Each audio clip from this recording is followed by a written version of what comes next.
Olá, irmãos queridos! Estamos mais uma vez aqui reunidos para dar continuidade ao nosso estudo do livro Caminho, Verdade e Vida, do Espírito Emmanuel, psicografado por Chico Xavier. Nosso estudo, vocês sabem, vai ao ar todas as terças e quintas no nosso canal do YouTube e também nos nossos grupos de WhatsApp da Associação Irmão Benedito.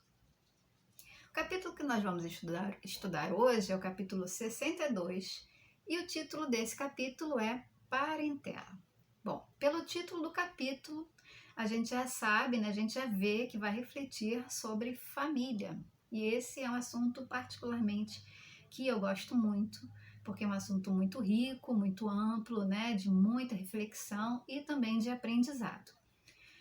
Bem, a família é primordial para o aprendizado do espírito, né? A família é o principal núcleo da nossa existência física, né? Muitas vezes é negligenciado por nós, né?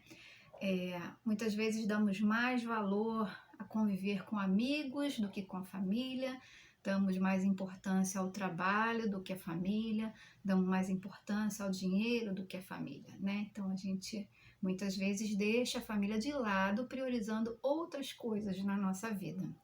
E a gente sabe que é dentro da família que a gente vai vivenciar muitas alegrias e também muitas dificuldades, né? E essas alegrias e essas dificuldades que vivenciamos é justamente para o aprendizado, né, daqueles espíritos ali que escolheram vivenciar essa experiência reencarnatória juntos. E o versículo que Emmanuel nos traz hoje está em Atos dos Apóstolos, capítulo 7, versículo 3. E diz assim: E disse-lhe, sai de tua terra e dentre a tua parentela e dirige-te à terra que eu te mostrar. Esse versículo, ele se refere à pregação de Estevão antes de ser apedrejado. E essa frase, ela está também em Gênesis, em uma fala atribuída a Deus para Abraão, que se tornará, né, um dos principais patriarcas bíblicos. E Emmanuel usa essa passagem justamente por falar em parentela, né, que é o objetivo principal da nossa reflexão de hoje.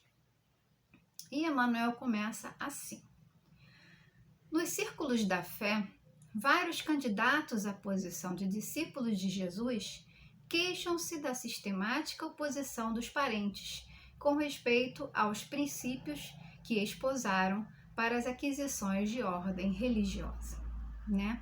Então esse primeiro parágrafo já é muito interessante, né? Porque às vezes acontece de ter diferentes crenças religiosas em uma mesma família, né? E isso pode criar problemas e dificuldade de convivência entre esses irmãos. Eu posso falar particularmente por mim, né, que vivenciei na prática, dentro da minha casa, essa experiência, né? Os irmãos aí do irmão Benedito que me conhecem há mais tempo sabem um pouco, né, dessa minha dificuldade. Então, quando somos, né, acolhidos pelo Espiritismo, né, quando a gente abraça o Espiritismo como a nossa doutrina, como a nossa fé, muitas vezes somos olhados de forma diferente, né, por irmãos que têm uma visão distorcida ou pré-concebida do que é ser espírita ou do que se trata o Espiritismo, né? Existe muitas vezes um certo preconceito. E se é difícil vivenciar esse tipo de postura de quem a gente não conhece, imagina quando esse problema surge dentro da nossa família, né? Certamente isso gera atritos e muitas incompreensões. Mas não é privilégio de nós espíritas, né? Essa incompatibilidade, ela pode ocorrer em muitos lares, que muitas vezes, por exemplo, o marido é católico e a esposa é evangélica, ou um bandista, ou candomblessista, né? Enfim. O que ocorre é que a pessoa que passa por essa dificuldade dentro do lar pode se sentir abatida e fraquejar na sua busca pessoal. Então é preciso saber lidar com isso, né? Justamente exercendo o amor, a compreensão, a paciência, para que a gente possa aprender com essa oportunidade valiosa, né, de testemunhar a nossa fé apesar da dificuldade. E a gente não pode se deixar levar, né, por essa dificuldade e ficar apenas nos queixando dessa incompreensão, como Emmanuel nos diz, né? A gente não pode nos deixar levar por essa vibração que só vai aumentar o nosso desânimo, correndo até o risco de que a gente deixe de lado a nossa busca pessoal em função da incompreensão do outro, né? E Emmanuel continua: nem sempre os laços de sangue reúnem as almas essencialmente afins. Frequentemente, pelas imposições da consanguinidade, grandes inimigos são obrigados ao abraço diuturno sobre o mesmo teto. Nós já vimos, né, em estudos anteriores, que tem espíritos simpáticos e espíritos antipáticos, né? Os simpáticos são aquelas almas afins, né, que estão ali no nosso círculo familiar mais profundo, né? Que são aqueles espíritos que têm mais afinidade conosco. Já os antipáticos são os espíritos que não partilham conosco os mesmos pensamentos e afinidades e que muitas vezes foram adversários ou algozes, né, em outras existências anteriores. Então, em uma família, podem haver esses dois tipos de espíritos. Por isso, muitas vezes, a gente tem mais afinidade com uns do que com os outros, né? Às vezes a gente não compreende porque dentro de uma mesma família, filhos do mesmo pai, da mesma mãe, são tão diferentes, né? Ou que não conseguem se entender, ou que brigam muito, né?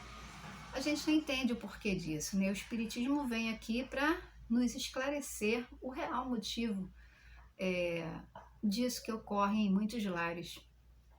Então, essa junção na família é justamente para que a gente possa reajustar, resgatar os erros do passado, né? As dificuldades, modificar os sentimentos e, aos poucos, transformar em amor. E esse é o objetivo primordial da família, né? Transformar a dificuldade em amor, esse antagonismo em amor. Transformar aquele espírito que é antipático em espírito simpático. Deixando para trás, né, todas as dificuldades que muitas vezes acompanham esses espíritos há séculos, né? Às vezes são espíritos ali que vêm em várias encarnações, como arrastando, né, ódios, rancores, desavenças, e aí surge a oportunidade de reencarnar junto numa mesma família justamente para poder resgatar todo esse ódio e rancor que existia anteriormente, né? Porque é muito fácil amar o espírito simpático, né? É difícil amar o espírito antipático. E esse é o desafio da nossa família. E Emmanuel diz assim: é razoável sugerir-se uma divisão entre os conceitos de família e parentela. Então aqui ele vai dividir, né? O primeiro constituiria o símbolo dos laços eternos do amor. O segundo significaria o cadinho de lutas, por vezes acerbas, em que devemos diluir as imperfeições dos sentimentos, fundindo-os na liga divina do amor para a eternidade. Então aqui nesse pedacinho a gente vai recorrer ao Evangelho segundo o Espiritismo, capítulo 14, item 8, que diz assim: os laços de sangue não estabelecem necessariamente os laços espirituais. O corpo procede do corpo, mas o espírito não procede do espírito, porque esse existia antes da formação do corpo. O pai não gera o espírito do filho, fornece-lhe apenas o envolutório corporal, mas deve ajudar seu desenvolvimento intelectual e moral para o fazer progredir. Os espíritos que se encarnam numa mesma família, sobretudo como parentes próximos, são os mais frequentemente espíritos simpáticos, ligados por relações anteriores, que se traduzem pela afeição durante a vida terrena. Mas pode ainda acontecer que esses espíritos sejam completamente estranhos uns para os outros, separados por antipatias igualmente anteriores, que se traduzem também por seu antagonismo na terra, a fim de lhes servir de prova. Os verdadeiros laços de família não são, portanto, os da consanguinidade, mas os da simpatia e da comunhão de pensamentos que unem os espíritos, antes, durante e após a encarnação.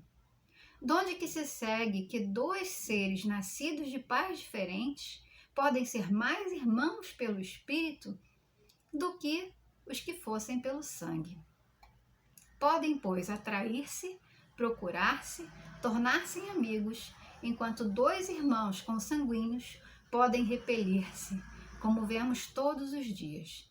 Problema moral que só o Espiritismo podia resolver pela pluralidade das existências. E o Espiritismo é tão maravilhoso, né, que nos explica questões que nos afligem, né, durante toda a nossa vida. Muitas vezes não entendemos o que acontece, e o Espiritismo vem aí para tirar o véu dos nossos olhos, né, para fazer com que a gente enxergue as dificuldades, não como uma punição, né, mas sim como uma oportunidade. Conviver com aquele irmão que às vezes pode ser tão difícil para nós, para que a gente não veja como uma dificuldade, uma provação, que a gente veja como uma oportunidade, né, de resgate, de restabelecimento do amor e dos laços fraternos. Então, o que Manuel quer nos dizer é que a família verdadeira são os espíritos afins, né, que são simpáticos, que é a nossa família espiritual.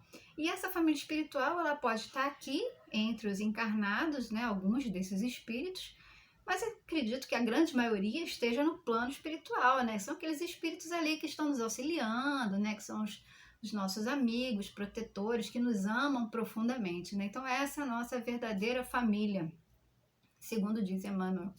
E parentela é a sua família corporal, né? A família consanguínea, que pode ser tanto espíritos simpáticos, né? Alguns desses espíritos simpáticos, e também espíritos antipáticos. E ele diz: a família não seria a parentela, mas a parentela converter-se-ia mais tarde nas santas expressões da família, né? E esse é o principal objetivo, né, irmãos? Converter a parentela em família. Converter esses espíritos que são antipáticos em família espiritual, né? Transformando eles em espíritos simpáticos, consolidando esses laços para a eternidade, né? Zerando então todas as mágoas, todos os rancores, os ódios, que aí às vezes permaneceram durante muitas encarnações, e transformando tudo isso em amor. E ele diz assim: recordamos tais conceitos a fim de acordar a vigilância dos companheiros menos avisados. Né? Então, Emmanuel, ele quer nos fazer olhar com maior cuidado, né, para a nossa família, para que a gente possa ter maior atenção para essa oportunidade maravilhosa que Deus nos dá de aprendizado, que muitas vezes, como eu já disse, é negligenciado por nós, né? E a pandemia veio aí para isso, né? Para nos mostrar o quanto é difícil conviver com a família. Porque no dia a dia, né, no cotidiano, com a correria da nossa vida, a gente sai de casa de manhã, vai trabalhar, fica o dia todo na rua, só volta para casa à noite, passa ali 2, 3 horas com o seu pai, sua mãe, o seu marido, seu filho, passa ali algumas horinhas, vai dormir, beleza, no dia seguinte acorda, vai para a rua de novo. Você não tem aquela convivência, né? Você vai empurrando aquilo com a barriga, muitas vezes os problemas que estão surgindo, você vai empurrando ali para debaixo do tapete e vida que segue. Mas a pandemia veio justamente para juntar todo mundo, né? Para nos forçar a conviver. E isso foi muito difícil para muitas pessoas, porque teve que conviver com o lado difícil do outro, né? E encarar de frente realmente os problemas, que antes você ia empurrando ali para debaixo do tapete, ia preenchendo sua vida e seu dia a dia com outras coisas, né? Deixando a família um pouco de lado para não ter que conviver com aquilo. E agora não, com a pandemia a gente foi obrigado a conviver. E infelizmente muitas famílias não resistiram, né? Mas esse não é o objetivo. O objetivo é justamente a gente aprender a lidar com a dificuldade, saber ali perdoar, saber que cada um é do seu jeito, né? Você não pode querer que o outro seja como você acha que ele tem que ser. Então você tem que aprender a conviver com a dificuldade do outro, com a diferença do outro, muitas vezes, né? Que é o que a gente está dizendo aqui. A diferença religiosa, às vezes a diferença de pensamento, a diferença cultural, de criação, né? Então são muitas coisas que a gente tem que aprender a lidar dentro da família. E Emmanuel termina da seguinte forma: a caminho de Jesus, será útil abandonar a esfera de maledicências e incompreensões da parentela e pautar os atos na execução do dever mais sublime, sem esmorecer na exemplificação. Então, nós devemos abandonar a esfera de maledicências e incompreensões, como diz Emmanuel, né? Ou seja, não devemos nos prender a isso, né? A essas maledicências e incompreensões. Devemos seguir adiante de pensamento elevado e não desanimar, né? Muitas vezes nós somos testados, né? Ouvimos palavras difíceis sobre a nossa opção religiosa, ouvimos palavras difíceis sobre coisas divergentes que pensamos ou sobre escolhas que fazemos, mas a gente não pode absorver isso, né? Pelo contrário, a gente tem que modificar os pensamentos e exemplificar pela nossa fé. E ele diz: porquanto assim o aprendiz fiel está exortando-a, sem palavra, a participar dos direitos da família maior, que é a de Jesus Cristo. Né? Então, que a gente possa transformar a nossa parentela física em família espiritual, né? Fortalecendo os laços, consolidando esses laços de amor e, para além disso, né, nos unindo então à família universal, que é a família de Jesus. No início do capítulo eu falei um pouco do que eu vivenciei, e esse capítulo ele é muito interessante para mim, particularmente, porque o que Emmanuel diz aqui eu vivi na prática. Diferença cultural e diferença religiosa dentro da minha casa, entre mim e meu esposo, e que no início foi muito difícil. Como ele diz aqui, né, houve muitas coisas ditas que eram difíceis de ser ouvidas, mas que com o tempo e com paciência, com perseverança, entendendo que às vezes a agressão do outro verbal não é por maldade, e sim por ignorância. Ignorância no sentido não da pessoa ser burra, nada disso. Ignorância no sentido de falta de conhecimento. Né? Quando a pessoa não conhece algo, ela tende a ser assim, às vezes agir com preconceito ou com pensamentos pré-concebidos. E era esse o caso. Não tinha nunca convivido com uma pessoa espírita. Houve uma criação muito mais direcionada à evangélica, né? Da igreja evangélica. E o pensamento é totalmente oposto, né? Então existe um preconceito muito grande com o espiritismo, e isso existia na minha casa. E em nenhum momento me deixei abater por isso, porque era algo que eu buscava profundamente. Não de agora, mas de muito tempo. E com a paciência, com a perseverança e com a compreensão de que o outro não tinha o conhecimento, eu comecei a introduzir um pouco de conhecimento na cabeça dele, né, que ele não tinha. E aos poucos eu fui mostrando com exemplos de dedicação, de empenho, né? Apesar da negativa dele, você sabe, assim, dificultando mesmo o processo, eu ali persistia e dizia que era uma coisa que eu precisava fazer.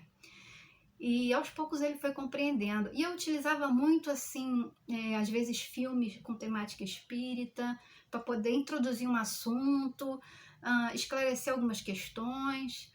E aos poucos o pensamento foi modificando a ponto de, hoje em dia, ele pedir que eu coloque o nome dele lá na oração, ele pedir que eu coloque, às vezes, algum parente que está doente, ou alguém que ele conhece, coloca o nome lá na fazenda, faz uma oração assim para tal coisa. né? E era coisas que antes, na minha cabeça, era inconcebível. Eu achava que nunca ia acontecer. Mas eu não desisti, foi como Emmanuel nos diz aqui, né? A gente não pode se deixar abater por essa oposição, entende? Tem que ser algo além disso. A gente não pode se prender ou se acorrentar ao outro pelo amor. Porque às vezes a gente ama tanto uma pessoa que a gente se anula, que a gente deixa de correr atrás do que a gente quer, muitas vezes porque o outro não quer aquilo para nós, né? Então a gente acaba se anulando. E Emmanuel diz que tem que ser justamente o oposto, né? A gente não pode se prender ao outro. Se ele não quer seguir o mesmo caminho que você, tudo bem, né? E ele que siga o caminho dele, você segue o seu, né? A gente tem que seguir a nossa opção apesar do outro, né? Então tem que ser algo realmente que a gente persiste e segue adiante. E além da dificuldade que existia com meu marido, existia uma dificuldade imensa com meus sogros também, que são muito evangélicos. Então, foi uma coisa que a gente teve que ir galgando aos poucos, né? E hoje em dia a gente conversa livremente sobre muitos assuntos, conversamos inclusive sobre o Evangelho de Jesus, porque eu particularmente, vou confessar, nunca li a Bíblia.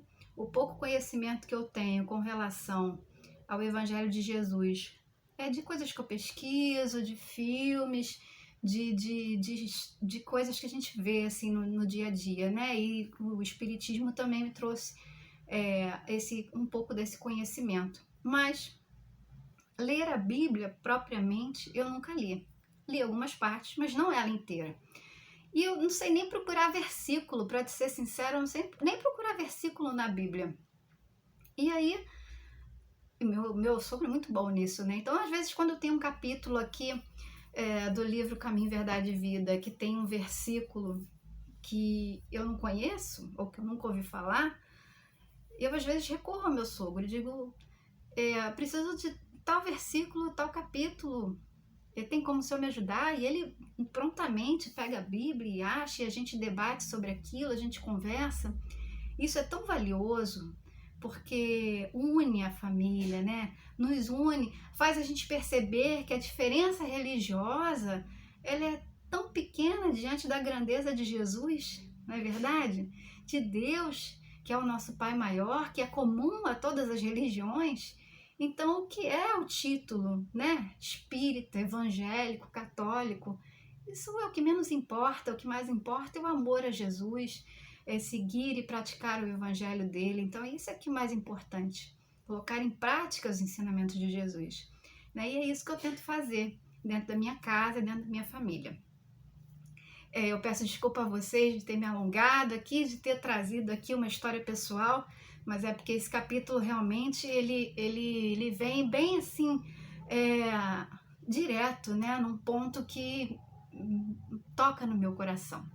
E isso é muito importante. A gente sabe que nada é por acaso, né? E os capítulos vêm pra gente conforme tem que vir realmente, né? Então eu espero que vocês tenham gostado da nossa reflexão de hoje. Eu agradeço muito pela atenção de cada um de vocês e a gente se vê numa próxima oportunidade. Muito obrigada e até breve.